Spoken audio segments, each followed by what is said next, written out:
It was never going to be an easy chat, but at least as G20 leaders prepared for dinner, Syria was no longer the elephant in the room. It was the centrepiece for discussion and debate.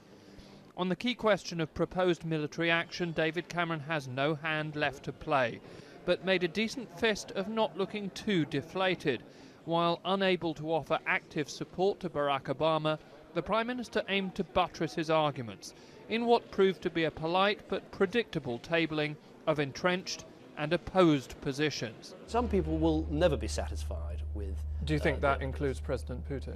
Well, I haven't yet seen any evidence that Russia will change their position at the United Nations. But the best way of doing this, of course, is to have a UN resolution, a condemnation of Syria, a backing for all necessary measures to be taken.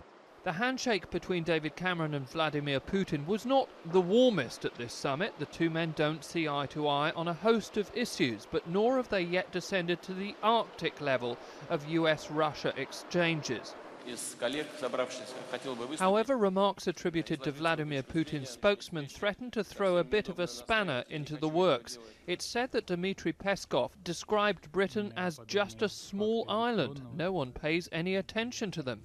The whole story's a bit odd because one thing we know is that this remark didn't come from one of the G20 press conference halls. In fact, it wasn't made in St Petersburg at all. It seems to have emanated from some sort of press briefing earlier on in the week that no one at the time chose to report. Anyway, it is perhaps worth pointing out that the Russian position generally about the British parliamentary vote was that it was great news because it undermined the move towards military action. The hosts pulled out all the stops with a sound and light show stretching into the small hours. After this spectacle, the Russian president found time to meet David Cameron, who once helped to facilitate humanitarian aid in Syria. You'd hope to be able to forge agreement on such a pressing subject, but given the divisions at the top table, it might be wise not to bet on it.